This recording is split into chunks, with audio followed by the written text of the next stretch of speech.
네, 앞서서 여러 가지 인권 감수성의 정의라든지 우리가 나눠볼 수 있는 이야기에 대해서 얘기해봤는데 지금부터 나올 건 사실은 여기에 나와 있는 문장 자체인 것 같아요. 우리가 익숙하고 그래서 불편한 줄 몰랐고 그게 문제인지 몰랐던 것들에 대해서 조금 더 시야를 확장해서 질문하고 물어보는 시간이 될 거고요. 계속해서 많은 질문들을 던져드릴 텐데 여러분들도 같이 지금 들으시는 분들도 같이 한번 우리 교수님들이 답을 준비하시는 동안에 본인들도 답을 한번 생각해 볼 수 있으면 좋겠다는 생각이 듭니다. 네, 우리가 이제 정자 표기를 어떤 관공서나 우리 길 가다가도 많이 볼 수 있잖아요.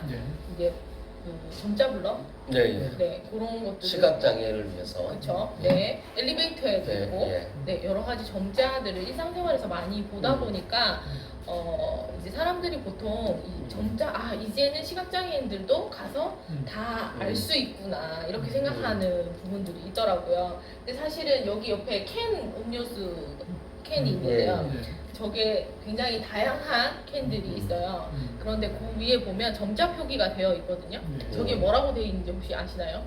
당연히 모르죠. 네, 저는 아는데요. 네. 음료. 네. 모든 콜라도 있고, 게 다 음료. 네, 콜라도 있고, 사이다도 있고, 환타도 있고, 우리 진짜 수많은 음료의 종류가 있잖아요. 그런데 저 캔 위에는 단지 음료라고 있네. 네, 문자를 보시면 네 개점, 5개점. 네, 음료라고만 되어 있어요, 사실은. 근데 우리는 어떨 때는 콜라가 먹고 싶고, 어떨 때는 사이다가 먹고 싶으면 골라서 먹는데, 그렇게 당연하게 골라서 먹는 것들이, 그러면은 다 음료니까 네, 어떻게 고르나요? 누군가 같이 모아주지 있을 않으면 때 안 돼. 고를 수 있는 거죠.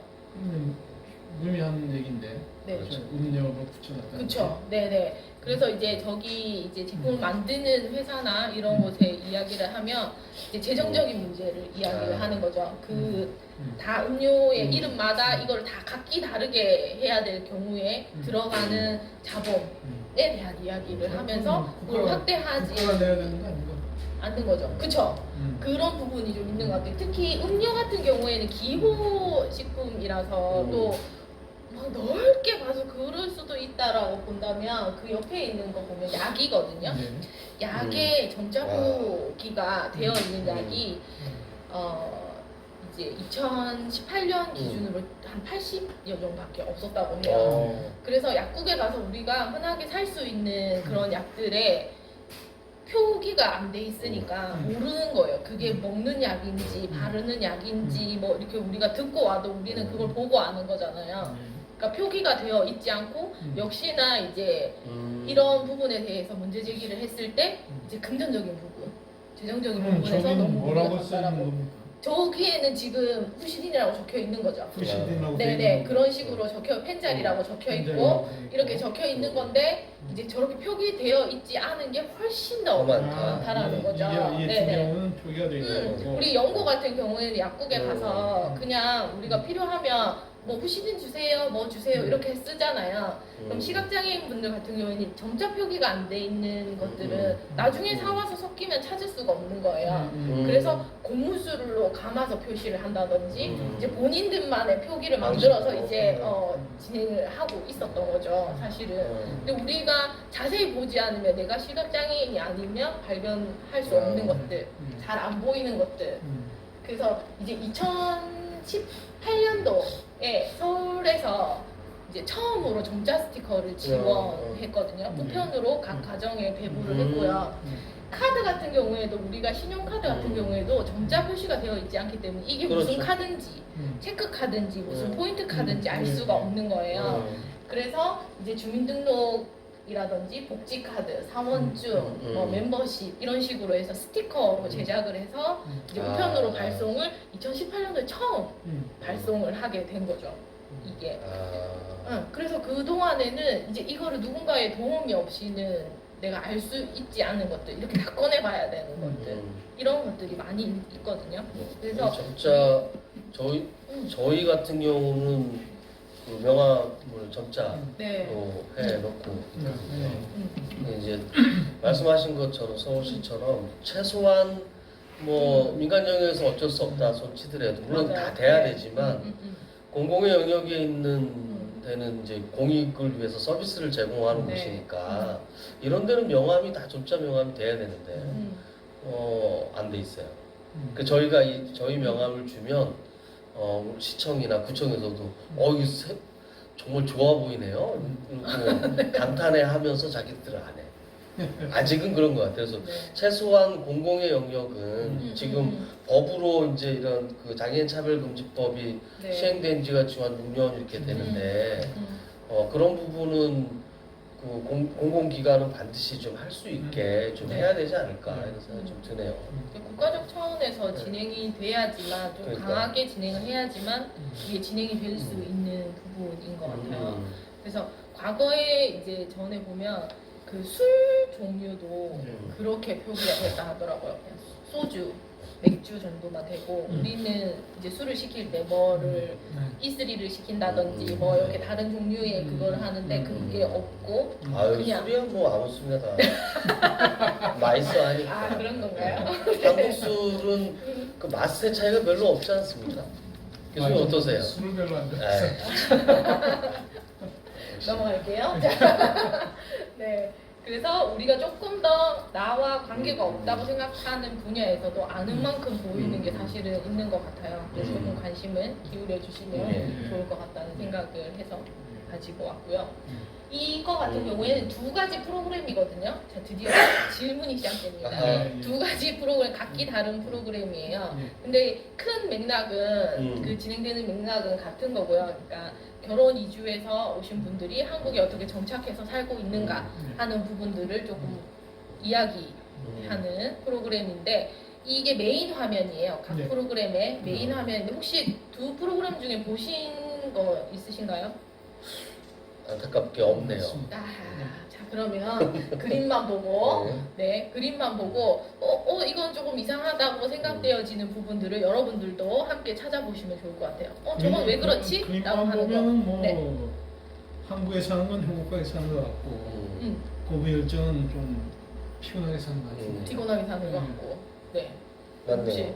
다른 한국에 거. 산다는 거는 백인인데 애는 흑인이네.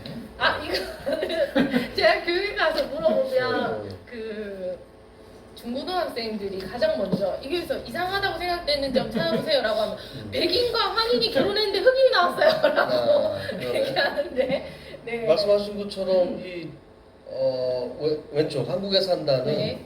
왠지 글로벌 가족, 글로벌 영어를 써서 그런가 있어 보이는 뭐 그런 느낌이고 네. 뒤에는 이게 지금 오신 이 분들이 다 농촌이잖아요. 네네. 농촌이고 동남아시아에서 오신 분들 이게 다문화라고 하는 것. 네. 옆에는 글로벌. 그쵸. 뭐 여기서 오는 이 이질적인 게 좀 있네요. 그래서 네. 다문화는 왠지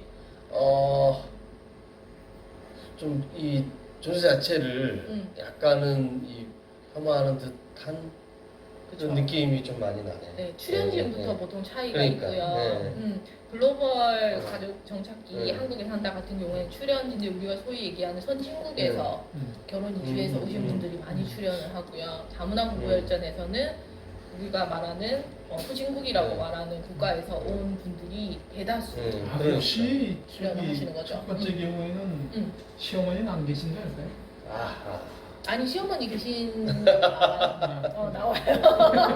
나옵니다. 네. 그래서 여기서 이야기하는 것은 왜 결혼 이주해서 오신 분들에 대한 이야기의 맥락은 같은데 한쪽은 글로벌이고 한쪽은 다문화인가 하는 거죠. 그래서 우리가 어떤 방송을 볼 때 그냥 지나칠 수 있는 부분이지만 조금 의문을 가질 수 있으면 좋겠다. 다문화라는 말이 사실은 나쁜 표현이 아니었잖아요. 그렇죠? 다문화라는 말이 처음에 어떻게 시작됐는지 혹시 모르겠어요. 알고 계시나요? 그래요? 농촌의 결혼 이주 여성들이 많이 오게 되면서 그들을 지원하기 위한 법률을 만들어야 되는데 그래서 어디 지칭하는 단어가 필요했다고 해요. 그래서 다문화라는 여러 가지 문화가 함께 있다라는 좋은 뜻으로 출발했는데 지금 현재 다문화라는 말은 부정적인 이미지로 많이 사용되어지고 있잖아요. 부정적인 지역아동센터 저희가 어. 교육을 가보면 다문화 가정 아이들이 많이 있는데요.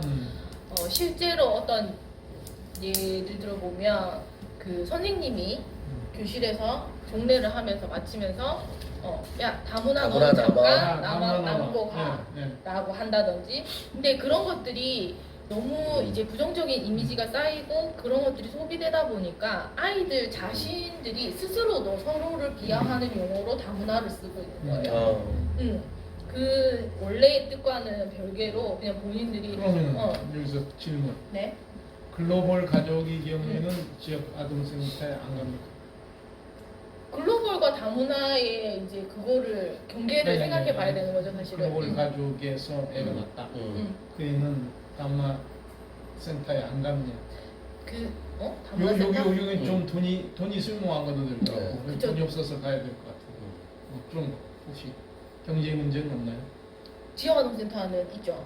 네. 그 이제 차상위 몇 프로에 해당하는 아동 우선 입소 뭐 이런 것들이 있으니까 지원해주는 이제 그 단체니까. 그러니까 제 질문은 글로벌 가족의 경우에는 굳이 거기 안 가도 한국에서 정착하는데 별 문제가 없느냐? 그러니까 가족 내에서 모든 문제를 해결하느냐? 이제 가정마다 다른데, 그렇죠. 가정마다 다른데 이제 이 프로그램에서 그냥 글로벌 가족이라고 통칭해서 잘 사는 사람을 이제 해놓은 거일 뿐인 그렇죠. 거고, 네네네. 그게 이제 예를 들어서 일본에서 이쪽으로 이제 결혼 이주를 한 사람이라든가 뭐 이런 사람들도 다문화 가족 지원센터에 와요.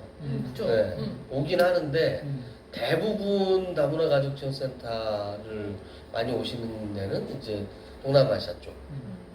왜냐하면 이제 경제적 지원이라든가 또 취업 이런 것들을 이제 지원하는 프로그램이 많거든요. 다문화에서. 그러니까 포커스가 다문화 지원센터는 결혼 이주 여성이 한국 안에서 취업을 하거나 또는 이 적응하기 위해서 다른 여타의 방식으로 지원을 받지 못하는 사람들이 주 포커스가 되는 거예요. 그러니까 전문 종사자로 온 이주민들은 사실 여기 갈 일이 많지 않죠. 왜냐하면 자기 일이 있고 자기 어떤 생활 방식이 있는 건데 이분들은 이제 여기 와서 새롭게 적응해야 되는 사람들을 이제 중심으로 하고 있는 거예요. 그러니까 그 자체가 약간은 일단 그걸 이제 깔고 시작을 하고 있게 되는 거죠. 구조 자체가. 네.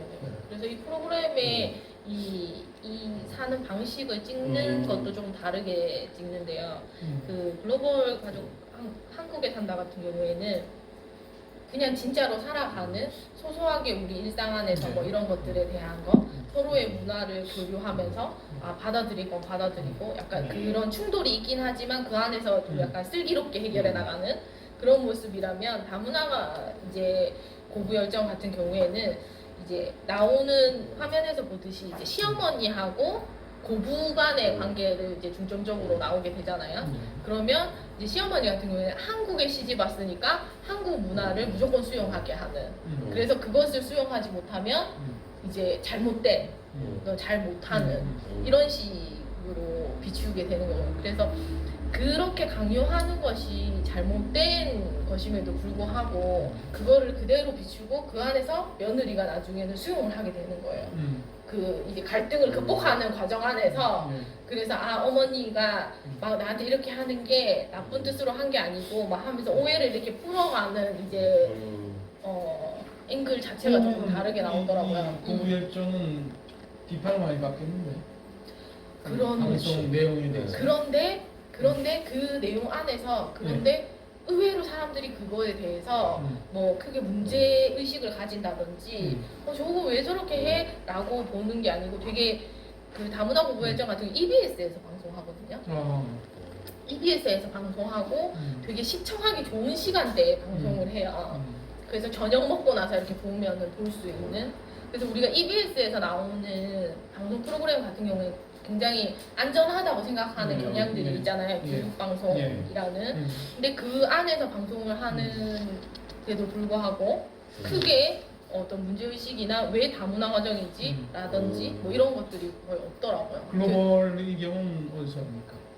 이거는 약간 채널이 지금 기억이 안 나는데 요건 EBS는 아니에요. 그리고 시간대가 밤 11시 막 이렇게 늦게 방송을 해서 이 방송을 못 본 분들은 많이 있더라고요. 별로 보지는 않는 것 같아요.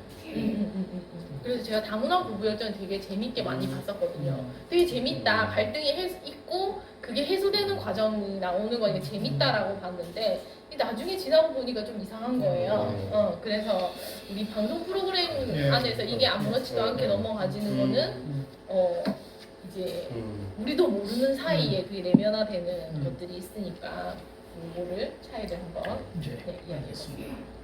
네, 혹시 이 제스처가 뭔지는 아시죠? 손흥민인가요? 박재성인가요? 뭐 그런 거겠죠. 손흥민 아니었고 이분 같은 경우에는 그 배구 감독님이라고 해요. 그래서 배구 감독이라고? 네네네 우리나라랑 경기에서 우리나라 진 거예요. 그래서 이제 기쁨의 세리머니로 저것을 한 거죠. 그래서 이 제스처가 무엇을 뜻하는지는 교육에 가서 물어보면 많이 알고 계세요. 되게 굉장히 기분 나빠하고. 네. 근데 요 부분이 흑인 분장이 문제가 되는 경우들이 많이 있었잖아요.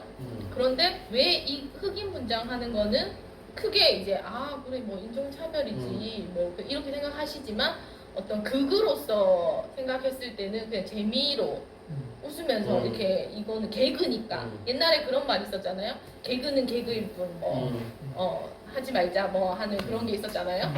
그런 것처럼 어떤 웃음의 요소로 작용을 했을 때 혐오 표현이라든지 이런 것들이 그냥 스무스하게 넘어가는 부분들이 많이 있더라고요.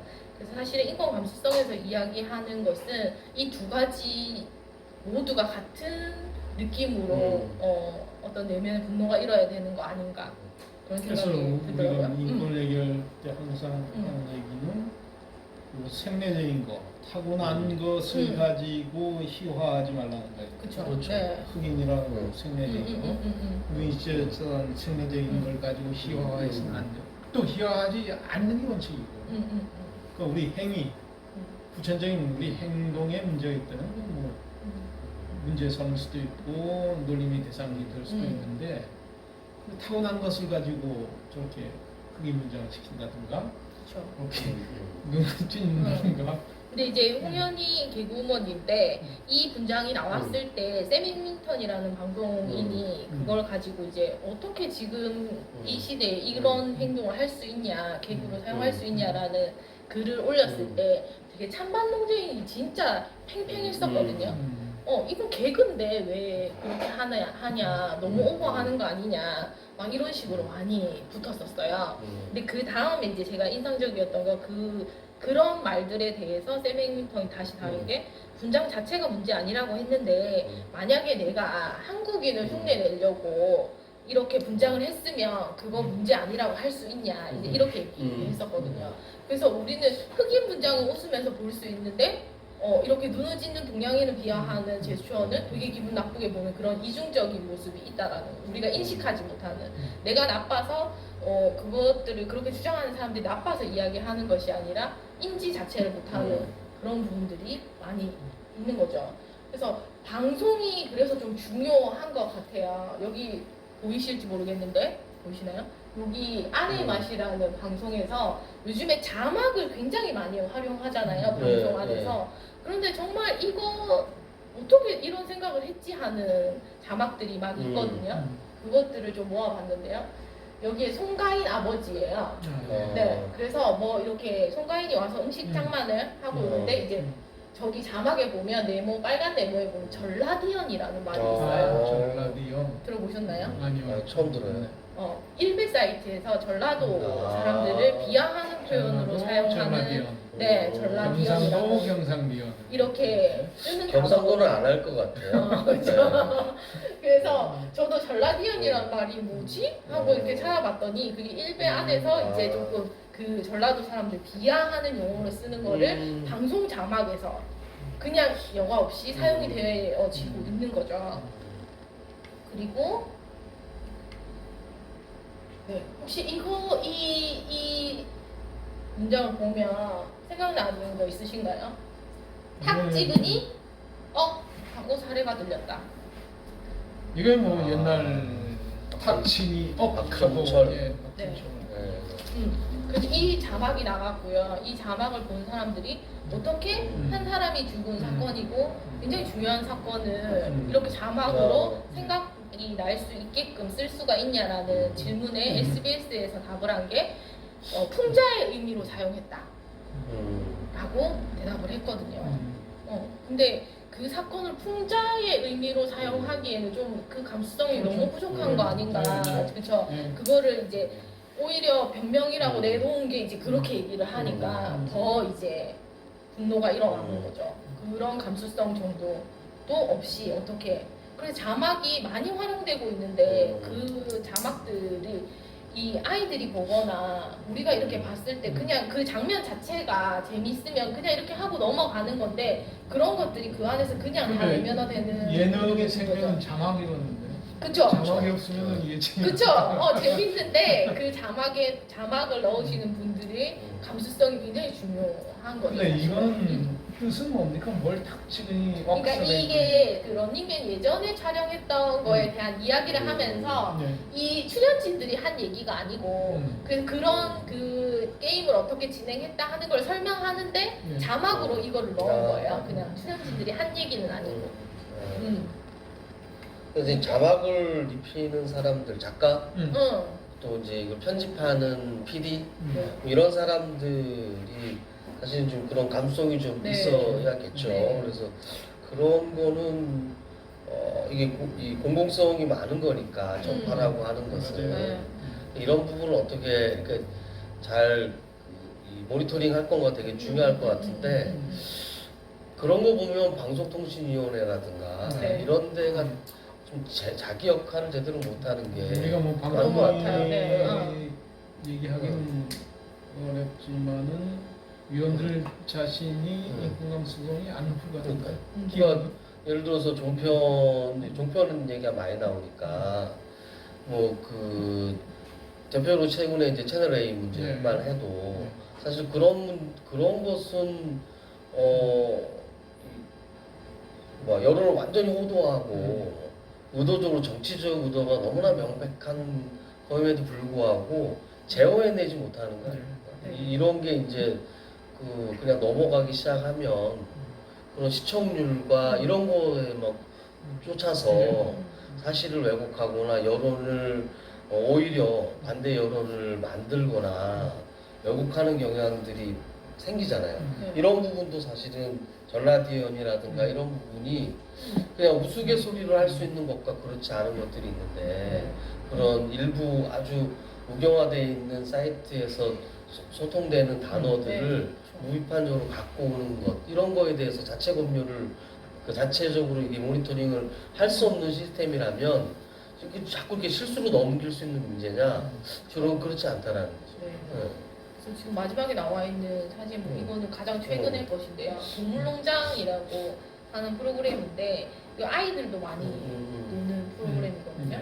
근데 여기 강아지들이 막 갑자기 이제 밥을 놓으니까 막 달려들어서 막 먹는 거예요. 근데 이 자막을 마치 유러피안들이 사재기 하듯이 유럽인들이 이렇게 코로나19 사태를 빗대가지고 이렇게 이야기를 하는 거예요. 근데 아까 말씀하셨던 것처럼 그런 자막이나 웃으면서 넘어갈 수 있는 것들이 그 장면 자체가 재밌기 때문에 연관 없이 그냥 무의식적으로 내면화되고 우리가 아까 전라디언이라는 말을 표현을 몰랐다고 하는 것처럼 모르고 그냥 쓸 수도 있는 거예요. 아 재밌는 표현이네 라고 생각하고 그냥 쓸 수 있는 거죠. 그래서 방송 그 심의위원회에서 저 자막을 본 한국에서는 유로피안들은 어떻게 반응을 안 했나요? 한국에 와 계신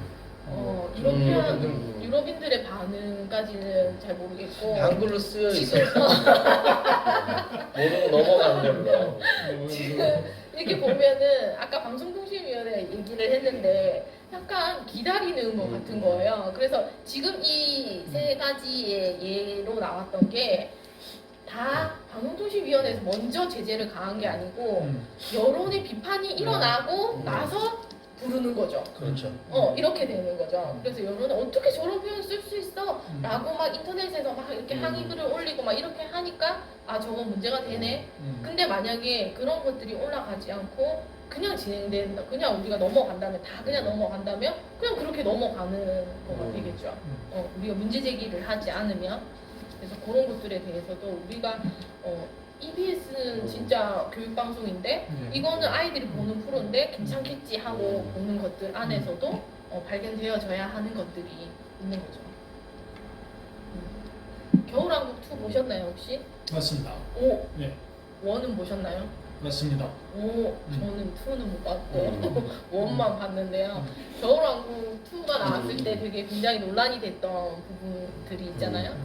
그래서 노키즈존 논란이 굉장히 조금 그 겨울왕국이라는 영화가 이제 어른들한테도 아이들 애니메이션인데도 어른들한테도 굉장히 선풍적인 인기를 누렸던 영화라서 이제 그런 부분들 그래서 부딪히는 부분들이 많이 있었잖아요.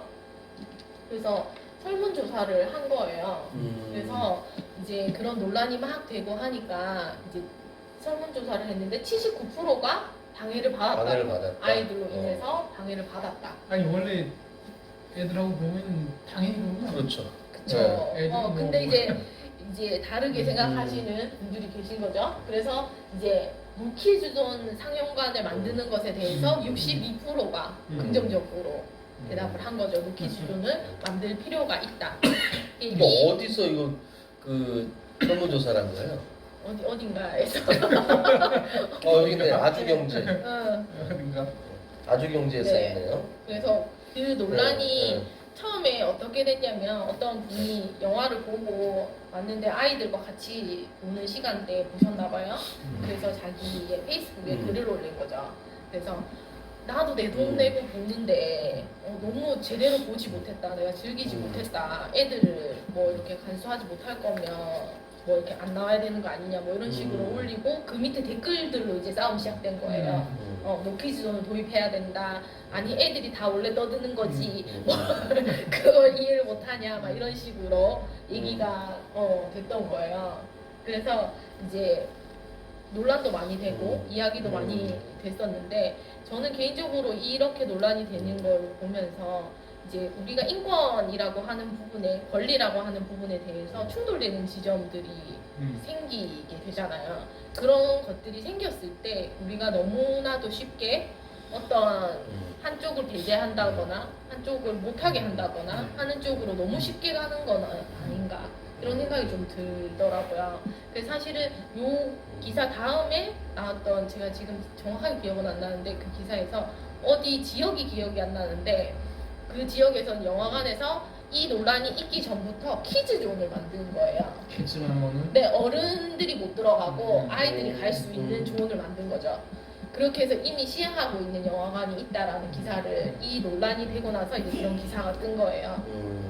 그래서 우리가 너무 쉽게 그냥 그 약자로 표현되어진 사람들을 배제하는 거에 좀 익숙하지 않나 하는 생각도 좀 키즈존은 가능한데 우리는 못 온다. 음. 근데 노키즈존은 불가능하죠. 그렇죠. 왜냐면 키즈는 약자이고 네, 노키즈는 강자인데. 그렇죠. 네. 키즈존을 위한 그 공간 뭐 충분히 가능. 하지만 근데 우리의 인식은 노키즈존을 먼저 외치게 되는 거죠. 또 아이들이 떠드니까 아이들이 어떻게 하니까 못 들어오게 하고 아이들이 그거 하니까 아이들을 빼는 그런. 근데 저는 이 설문조사를 한 이쪽도 문제인 것 같아요. 이걸 아니 그래 그 방해를 받았다라고 하는 것을 하는 건 괜찮은데 그게 왜 갑자기 노키즈존 상영관으로 이게 이어져요? 이거는 질문이 그러니까 의도적으로 이쪽으로 몰아가는 것도 아니고 그 불편 원래 그러면 그게 12세 관람 가거나 아니면 그런 거면 그 세대는 와서 다 즐기는 거고 그 즐기면서 당연히 그런 불편함은 감수해야. 근데 언론이란 게 항상 호기심을 추구하기 때문에 재밌잖아. 네, 그렇죠. 그래서 이제 조금 트렌드 옆에 2017년 이제 국가인권위에서 나왔던 그 제주도의 레스토랑 노키즈 방침 합리적인 이유가 없는 차별이다. 이제 그런 것들에 대한 기사를 잠깐 놓으면서 그 다음에 좀 재밌는 그런 것들이 있더라고요. 그러니까 노키즈존의 확장은 권리일까 차별일까 뭐 이런 질문으로 시작되는 그 설문조사였어요. 근데 나중에 이 카드 뉴스로 나왔던 건데 이제 노키즈존이라고 하는 말이 나오고 나니까 이제 노모모 존이 많이 나오는 거예요. 그래서 노 티네이저 존이 출연하고 노 튜브 존, 유튜브 방송하는 개인 방송하는 사람들이 많으니까 노 튜브 존, 노 시니어 존 이런 노모모 존 하는 것들이 많이 나오는 거예요. 그래서 저는 그 어떤 이름 명명하는 것들에 대한 중요성이 좀 생각이 들더라고요. 노키즈존이라는 말이 나오기 전에는 사실은 이렇게 쉽게 뭔가 정형화돼서 누군가를 배제하는 표현이 나오지는 않았던 것 같은데 노키즈존이라는 말이 딱 등장하기 시작하면서부터 너무 쉽게 다른 대상을 대입해서 그 나오는 대상들은 대체적으로 이렇게 우리가 사회적 약자로 지칭하는 존재들이 가장 먼저 대상이 그렇죠. 되는. 노스타디 존은 와서 과제하지 말라는 건가요? 아, 네, 그렇죠. 커피숍 같은 데서. 커피숍에 하도 오래 오래 계속 커피 한 잔 시켜놓고 오래 앉아 있으니까. 근데 그러니까 이런 게 문제인 것 같은데 결국에 혐오의 놀이와 그렇죠. 되면서 이게 이제 그 혐오와 차별 배제 이런 게 자기도 모르게 그냥 맞아요. 문화로서 스며들어 버리는 네, 이런 게 있죠. 이게 그 혐오 관련해서 이렇게 놀이화되는 경향들이 이게 일베의 등장 이후에 시작된 거거든요. 혐오 놀이를 하기 시작하는 거예요. 맞아요. 그래서 이런 부분에 대해서는 이제 몇 얘기를 해야 분정가 될것 되는지 같아요. 한번 봐보시죠. 정리 좀 써주시면은. 그래서 이런 예를 들어서 이야기하고 싶었던 부분 좀 빨리 할게요. 네. 하고 싶었던 거는 이제 우리나라에서는 우리라는 단어를 굉장히 많이 쓰는데 네, 그렇죠. 그 우리 밖에 있는 사람에 대한 생각을 하는 것이 감수성이 아닌가. 우리가 너무 우리 엄마, 우리 학교, 뭐 우리 집, 뭐 이런 식으로 사용하는 우리라는 말이 정으로 통용되어지잖아요. 한국의 정 이렇게. 근데 그런 긍정적인 면이 있는 반면에 우리 밖에 있는 사람에 대해서 배타적으로 하는 것들이 굉장히 좀 두드러지게 보이는 것들이 있더라고요. 그래서 한때 굉장히 선풍적인 그랬던 곡이 We Are the World. We Are the World. 그 We는 온 지구예요. 네네네. 그런 차원의 We라는 건 아주 좋은 의미인데 네네. 우리가 쓰는 우리는 너무 지금 쓰시는 우리, 네, 우리가 쓰는 우리가 쓰는 우리. 네. 여기서 우리는 한국 사람까지입니까? 글쎄 저는 글로벌 해가지고 이 글로브에서는 모두 더 나아가서는 유니버스의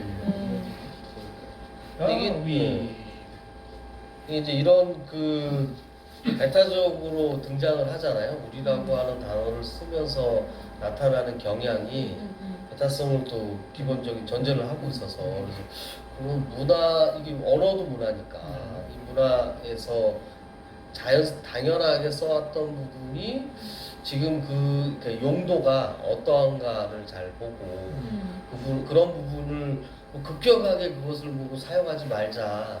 대구시장처럼 그쵸. 마스크 안 쓰면 300만 원 벌금 하겠다 이딴 식의 안 되는데 어쨌든 그런 그 용도가 어떤지 용초에 대해서 또 그런 부분이 그런 문화를 오히려 자극시키거나 전파시키는 기제로 사용이 되면 그런 부분에서 논의를 뭐 자꾸 이렇게 바꿔나가는 우리식의 또는 그러니까 지금 현재에 맞는 방식의 언어로 바꿔가는 것들이 좀 필요한 것이 아닌가. 그러니까 너무 네. 완전 배척되는 그쵸. 게 아닌가 그런 생각이 그쵸. 좀 들어요. 네. 한 번쯤 생각해 볼 수 있으면 좋겠다. 네.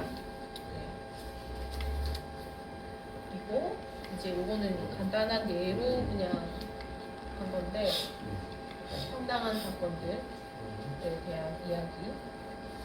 여기 화장실인데 밖에서 사진 촬영을 했는데 아내가 근데 다 그 앞에 있었던 그 향곡도 이건 뭐예요? 어떤 퍼포먼스였는데요. 인권을 인권이 사망시켰네요. 아 인권 사망시킨 겁니까? 네네. 이런. 이런 퍼포먼스를. 아, 그러네. 네네네.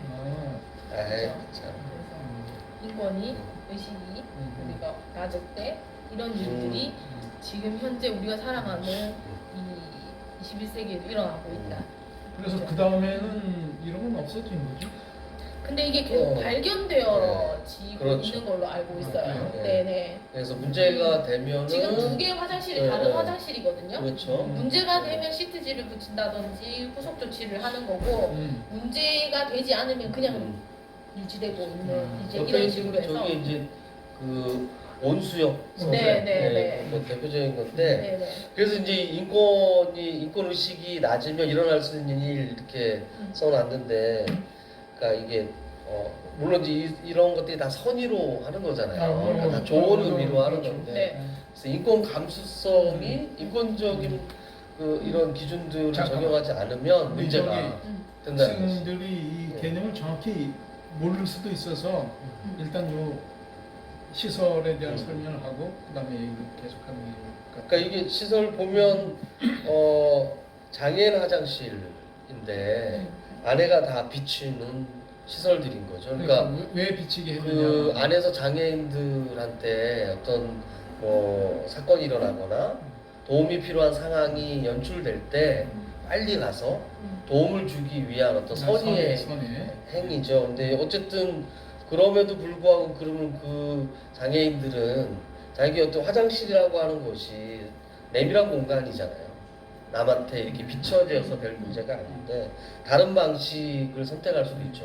비상벨을 손이 잘 갈 수 있는 곳에 설치해 놓는다든가 이렇게 가야 되는데 도움을 주기 위한 선의로 이런 식으로 하는 것이 이 당사자에 대한 고려 없이 진행되고 있는 게 이제 이게 인권 침해가 되는 건데 우리 사회에서 이런 일이 꼭 이런 그 장애인 화장실을 비추는 것뿐만 아니고 다양한 방식으로 누군가를 돕기 위한 선의로 일어나는 인권 침해가 많다는 거죠. 맞아요. 뭐 CCTV만 해도 그 사건을 방지하기 위해서 동의 없이 설치되는 CCTV는 다 인권 침해잖아요. 네. 그런 것처럼 너무 많이 일어난다는 거예요. 선의가 곧 인권 침해냐. 그래서 누가 그런 얘기 하잖아요. 너무 열심히 하는 것도 오히려 문제가 되는데 그 열심히 하는 방향이 어딘가가 중요하다는 거죠. 그 방향이 정말 잘못된 방향이면 그 열심히 하는 것 자체가 성실함이 모두를 너무 힘들게 할 수 있는 거예요. 그래서 그런 부분에 대해서 고민이 좀 필요한 게 아닐까 들어요. 저는 이 사진 보면서 그런 생각도 들더라고요. 그러니까 이 화장실이 설계되어지고 그런 선의를 가지고 설계되어지고 완성되어지기까지 정말로 많은 사람들이 참여를 했을 텐데 그 중에 한 사람이라도 예. 그 하다못해 유리를 설치하러 온 분이라도 여기가 화장실인데 왜 이거 투명한 건 좀 아니지 않나요? 라고 문제 제기를 하는 사람이 있었다면 이게 실제로 운영되어지고 장애 당사자가 화장실을 가면서 발견되어지고 그런 것에 문제 제기되어지는 그런 것들이 일어나지 않을 수 있지 않을까. 네. 그래서 인권 감수성은 중요하다. 네. 네, 그런 얘기를 하고요. 이거는 지금 지나갈게요. 요거 네. 아파트 관리소에 장애인 주차구역에 주차한 부분에 대해서 음. CCTV를 색출하겠고 결코 아름다운 짓이 아닙니다라고 이제 관리소장님 붙이셨어요. 근데 그 아름다운 짓이 아닌 것은 장애인 주차구역에 주차하는 행위가 아니라 그것을 신고하는 행위는 아름다운 것이 아니다. 아, 네. 신고하는 이거 네. 반전인데요. 네, 자세히 읽어보면 누군가가 신고를 했고 그런 행위는 누가 신고했는지 CCTV로 색출을 하겠으며 그런 행위는 결코 아름다운 짓이 아니다라는 대자보를 이렇게 떡하니 붙여놓을 수 그러니까 있는 이게 사회에 살고 동기와 방식, 과정까지 다 인권적이어야 된다. 그쵸. 라는 얘기인 것 같아요. 그래서 CCTV 색출하겠다. 이런 것도 그렇고 그래서 뭐 이런 뭐가 터질 때마다 쉽게 우리가 막 교육을 해야 되는데 학생만 교육하면 안 되고 학부모도 교육을 하고 교사도 교육을 하고 다 해야 인권 침해가 된다라고 하는 것까지 좋은데 방식에서는 학부모도 그 이게 의무 교육을 해야 된다 이런 식의 방침이 나와요. 근데 학부모를 의무 교육할 수 있는 무슨 권한이 있어? 없는 거잖아요. 그러니까 그런 접근할 수 식의 있는 사고를 막 내는 거예요 대안으로. 그래서 방식까지도 인권적이어야 된다라는 얘기들을 그렇습니다. 고민해야 된다. 예, 네. 알겠습니다. 이제 다음으로 인권은 발견되어지는 것이다. 뭐 이런 얘기를 제가 공부를 하면서 많이 배웠는데요. 그래서 누구는 발명이라고 발명? 발견 또는 발명. 네, 발견이라고 썼습니다. 그래서 우리가 발견해야 되는 이야기들 그리고 이슈가 되고 있는 이야기들에 대해서 한번 좀 해보려고 합니다. 이주 노동자에 대한 이야기들이 많이 사회적으로 많이 나오고 그들을 위해서 어떤 제도를 도입해야 되는가, 그들을 돕기 위한 것, 정착하고 같이 함께 살아가기 위한 방법들에 대해서 이야기를 많이 하는데 또 다른 한편으로는 아동인권에 대해서도 많이 이야기를 하잖아요. 아니 저 재난기본소득은 이 양반들 하고 어떻게 돼요? 아닌데요? 지금 그게 문제가 되고 있는 거죠. 크게 두 가지가 문제인데요. 재난 교육 관련해서 재난 교육 그 기금을 준다고 교육청에서 발표를 했는데 지금 이 학교 밖 청소년들 어떻게 할 거라는 문제가 하나가 걸려 있어서 울산교육청에도 문제 제기를 했고 교육감독은 검토 지시가 내려왔다고 해서 다행스럽게 문제는 이제 이 지자체에서 내리는 재난 기본 그 지원금, 지원금이라고 해놨죠 지금. 여기에 이제 어디까지 할 거냐라고 했을 때 이주 여성에 대해서는 배제가 됐어요 지금. 네. 그래서 이제 그거를 이주민 단체들이 성명서를 다 발표를 해서 최소한 이게 결혼 이주 여성 아직 이 국적을 취득하지 못한 이 사람들도 살고 있는 거니까 여기까지 다 지원해야 되지 않느냐라는 성명을 발표했고 울산도 울주군이 지금 그 재난 기본 지원금을 하니까 그게 이제 비서실에 문제 제기가 들어간 거 제가 알고 있고요. 그래서 만약 그게 관철이 안 되면 이주민 단체하고 저희하고 기자회견을 같이 하기로 했는데 지금 현재는 안 돼 있는 상황. 그래서 마스크 같은 경우만 해도 비근한 예로 이주 노동자들은 마스크를 못 받았다고. 네, 그래서 다 코로나에 안전한데 그래서 마스크를 다 쓰는데 이주 노동자들은 마스크를 구하지 못해서 결국에는 그 중에 누군가 한 명이 또 만약에 코로나19에 노출되면 다 되는 건데 지역사회 감염이 되는 건데 편법으로 이제 그런 이주민 단체를 지원을 해서 이주민 단체가 나눠주는 좀 잘못된 구조인 것 같아요. 네. 이주 아동. 네. 말씀하시죠. 네, 그래서 이제 제가 요즘에 조금 관심을 가지고 보게 되는 경우인데 여기 나와 있는 게 되게 딱 핵심을 얘기하고 있는 것 같아요. 있는데 분명히 있는데 없기도 한 존재. 우리가 이주 노동과 이주민과 뭐 결혼 이주 여성에 대해서 그 포커스를 맞춰서 진행하고 있는 가운데서 그 미등록 이주 아동에 관해서는 크게 뭐 이슈화 된다거나 뭐 그런 부분에 대해서 방법이 찾아진다거나 하는 것을 제가 보지 못했어가지고 그런 부분에 대해서 우리가 조금 생각을 해봐야 되지 않나 하는 생각이 들더라고요. 지금 이 부분에 대해서 혹시 부분이 그래서 한 6, 7년 전인가요? 국가인권위원회에서 실태 조사를 했죠.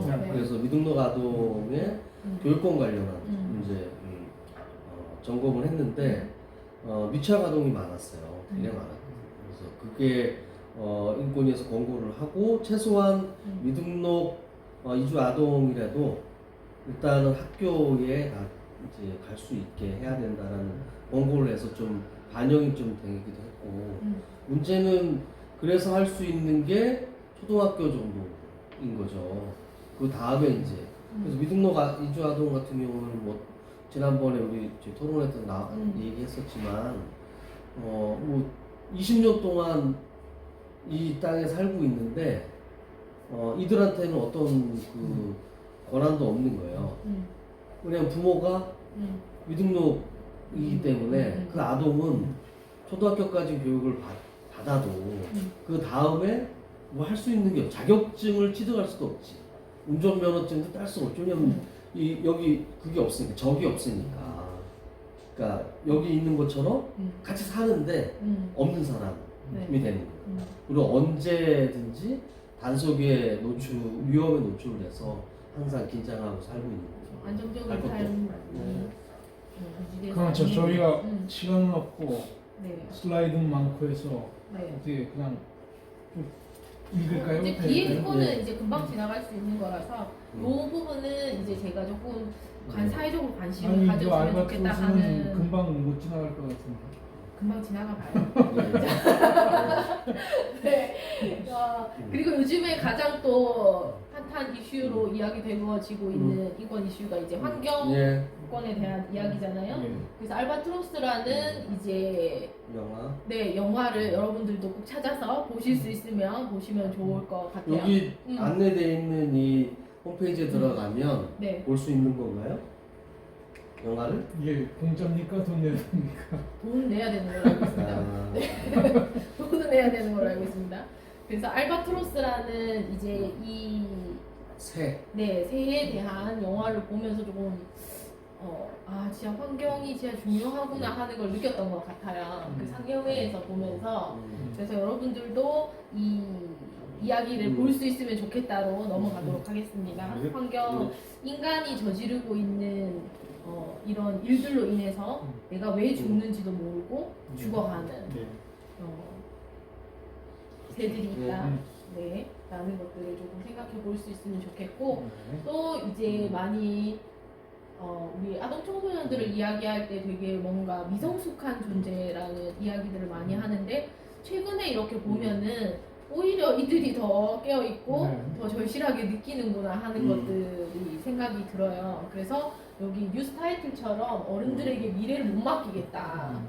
그래서 우리가 직접 행동하겠다 하는 이제 청소년들이 많이 나타나고 있는 것 같아요. 뭐 우리 대표적인 한국 아이들도 소송을 제기했더라고요. 예. 네네. 예. 우리가 아마 순서 가능성이 꽤 있을 겁니다. 예. 울산도 지금 그 이거 같이 하는 학생들이 네. 꽤 있습니다. 공동 행동으로 해서 네. 같이 참여하는 청소년들이 많이 늘고 있고 자기 목소리를 내는 친구들이 많이 늘어나고 있잖아요. 대표적으로 북악대에서 있는 친구가 이제 그레타 툰베리라고 하는 네. 요 책도 있죠? 예. 네. 그래서 여러분들도 한번 읽어볼 수 있으면 좋을 것 같아요. 그래서 이제 주어진 환경 안에서 그냥 살아가는 것이 아니고 행동하기 시작했다는 것에 대해서 굉장히 긍정적인 예. 생각이 많이 들더라고요. 근데 지금 툰베리는 뭐 저희가 독서 토론을 했었지만 네. 이 비행기를 타지 않는 그래서 뭐 그런 그 다큐멘터리나 이렇게 북극이 녹아내리고 빙하가 녹아내리는 그런 걸 많이 봤지만 이게 참 비행기를 타지 않으면 그 대한민국에서는 어디 갈 수 있는 곳이 없잖아요. 어떻게 안 해요? 가야죠. 그래서 통일이 되는 길이 유일한 기차 타고 기차 타고 대륙으로 가는 방법밖에 없는 거 아닌가 생각이 듭니다. 네. 그래서 일단은 우리 기성세대들이 형성되는 기성세대들이 그냥 어쩔 수 없고 눈앞에 있는 것들을 놓칠 수 없기 때문에 행동하지 않는 것들을 이 친구들은 직접적인 행동을 통해서 바꿔가고 있다는 것 그런 것들이 이슈가 되고 있으니까 이 책도 한번 읽어보시면 좋을 것 네, 같습니다. 알겠습니다. 네. 이거는 개인적으로 제일 좋아하는 이 인권을 이야기할 때 많이 생각하고 좋아하는 이야기인데요. 인권이라고 하는 것이 굉장히 어떤 우리가 인권을 접해보지 않은 분들이 생각할 때 인권은 너무나 높고 뭔가 고귀한 어떤 것이고 어떤 희생이 함께 동반되어야 되는 것이고 하는 이런 생각들을 많이 하고 계신 것 같아요. 근데 사실은 일상 안에서 너무나도 비일비재하게 이런 것들이 일어나고 있다라는 것. 그 안에서 이게 자, 우리 학생들한테는 엘리노 루스벨트에서 많이 듣던 양반이니 네. 혹시 기억이 안 나면 다시 한번 기억을 되새겨 보십시오. 네. 과제를 드립니다. 네, 이런 것들 한번 읽어보시면 좋을 것 같고요. 이제 끝이 보입니다. 네. 그래서 아까 제일 처음 시작했을 때 기억하실지 모르겠지만 각자의 인권 감수성을 어떻게 정의 내릴 수 있는가에 대한 생각을 해보셨으면 좋겠다라는 말씀을 드렸었는데 저는 처음에 나왔던 그런 다른 빛깔의 공감에 대한 이야기와 또 하나는 이 존중이 함께 공존했을 때 그런 것들이 이루어질 수 있지 않나 하는 생각이 들더라고요. 그래서 요거는 이제 질문인데요.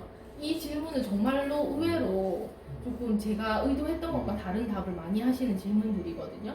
그래서 존중이라는 게 뭘까라는 이야기를 할 때 때릴 수 있지만 때리지 않는 선택을 하는 거, 아이들에게 자유를 허용해 주는 거, 장애인의 문제 행동을 너그럽게 이해해 주는 것, 이 세 가지 중에 진정 존중을 실천하고 있는 문장은 무엇일까요?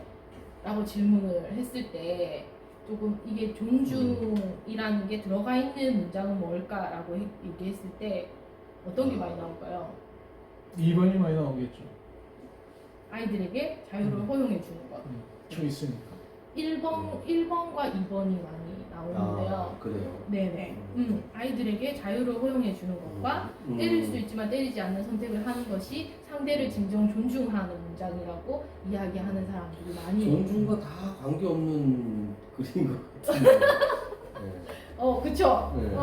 그 문제 제기는 아무도 하지 않았고, 네. 여기에서 선택을 하라고 했을 때 이렇게 나오더라고요.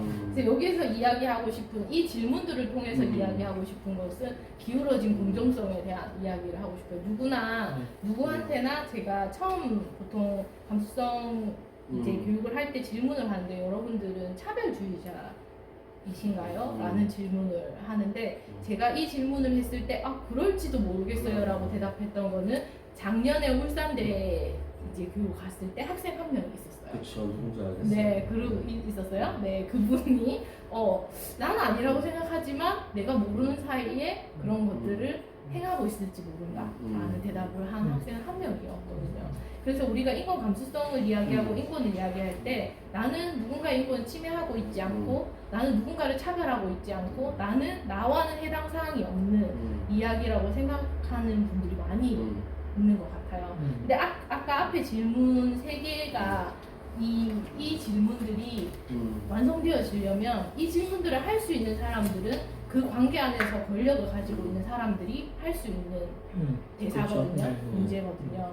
그래서 내가 그 위에 서서 나는 공평하고 평등하다라는 것을 외치고 있는 건 아닌지 이미 기울어져 있는데 그것을 인식하지 못하는 건 아닌지에 대한 질문들을 우리 일상 안에서 꼭 해봤으면 좋겠고 그런 질문들이 이제 이루어졌을 때 우리가 지금까지 이야기했던 인권 감수성이 발견되어지고 더 예민해질 수 있을 것 같다는 생각이 들어서 이제 이 질문들을 존중과 상관없는 질문들을 이야기했던 것이고요. 이 마지막 장면은 이 신문에 나왔던 이제 컷툰 같은 건데요. 여러분 이거에 대한 코멘트는 따로 하지는 않고요. 여러분들이 이 만화 컷을 읽어보시고 한번 이야기 나눠볼 수 있는 시간을 가질 수 있으면 좋을 것 같아요. 옆에 있는 누군가와 동성이든 이성이든 같이 이야기 나눠볼 수 있으면 좋겠다라는 과제를 드리면서 과제 검사 나가는. 곰곰이 생각을 해보면 곰곰이. 좋을 것 같네요. 흔히 보는 장면 컷인데. 네. 그 감수성이라고 하는 게 마지막에 이제 인권이 이제 기울어진 공정성, 그래서 권력 관계 속에서 만들어지는 다양한 모습, 이제 특권과 인권 뭐 이런 것 그리고 보여지고 있는 우리의 선택 지점을 볼 때 어떻게 그게 인권적으로 바라볼 거냐, 매 정해진 그 환경이나 현상들을 어떻게 인권적으로 바라볼 건가라고 끊임없이 고민하지 않으면 사실은 그냥 막 나도 모르는 사이에 말씀하신 것처럼 인권과 반하는 판단과 그런 사고를 쉽게 할 수 있을 것 같아요. 왜냐하면 우리가 그런 식으로 살아왔었고 또 누군가보다는 내가 더 위에 있는 입장에서 항상 살아왔으니까 자기에게 유리하게 그래서 그렇게 감수성을 발휘한다라는 거는 쉽게 되는 문제는 아닌 것 같고 끊임없이 훈련되어지지는 안 되겠다는 그래서 생각이 최근에 듭니다. 류은석이라고 인권 활동가이자 인권 작가이죠. 예. 양양에 쓴 책이 사람을 옹호하라는 뜻인데 거기 보면 인권 감성을 이런 식으로 이제 묘사를 하는데 우리가 벽돌 쌓을 때 벽돌만 쌓으면 무너져버리잖아요. 그렇죠. 그러니까 회반죽을 해가지고 붙여야 되는데 네. 벽돌이 어떤 제도, 뭐 정책 이런 거라면은 그 회반죽이라는 게 인권 감성이다. 근데 그 인권 감성이 중요한 것은 개인적인 차원에서 보지 말고 사회적인 차원에서 봐라. 사회적인 것이고 그것은 역동적인 것이다. 그러니까 나의 인권 감성을 높이는 것도 중요하지만 우리 사회. 더 나아가서는 사회가 감성을 갖는 그 얘기는 서로 이렇게 감시도 하고 그렇죠. 나는 잘하나 또 얘는 잘하나 인권 감성을 이렇게 와야 살변치 감성 높이는 차원으로 어쨌든 예. 제도나 뭐 우리가 이제 흔히 얘기하는 인권의 목록으로 얘기했던 법률이나 이런 것들이 인권을 규정한다면 이게 우리 사회에서 어떻게 작동하는가는 개인의 노력과 우리 사회의 노력 그것을 적용하기 위한 그러니까 그게 꼭 법이 아니더라도 문화나 우리의 생활 양식이 어떻게 꾸짖고 들어올 건가는 우리 노력들이 아닌가 생각이 듭니다. 그래서 끊임없이 그런 과정들을 좀 같이 만들어 갈 때 인권 친화적인 문화가 만들어질 수 있는 게 아니냐. 이게 잘잘못 따지는 법 제도를 이행했는지 안 하냐의 문제를 넘어서서 친화적인 인권 친화적인 사회가 된 그런 공동체로 만들어 가야 되지 않을까 생각이 좀 듭니다. 앞으로 있을 얘기 역시도 마찬가지로 그렇게 각 분야의 인권적 기준으로 그것을 바라보는 그럼 그 안에서의 문제나 이런 것들을 좀 더 쉽게 찾아볼 수 있지 않을까 생각이 좀 들고요. 뭐 감수성 얘기는 오늘은 예. 어떻게 뭐 이렇게 정리를 해도 될까요? 네. 어떻게 뭐 혹시 마지막으로 하실 말씀 있으면 좀 해주시고 없으면 이제 박수로 정리를 했으면 좋겠네요. 네, 제가 하고 싶은 얘기는 여기 네. 진행 중에 다 했으므로 네. 박수 치는 걸로 마무리를 네, 하시죠. 오늘 네. 고생해 주신 선생님께 박수로 마무리 하도록 하겠습니다. 예, 수고하셨습니다. 수고하셨습니다. 예.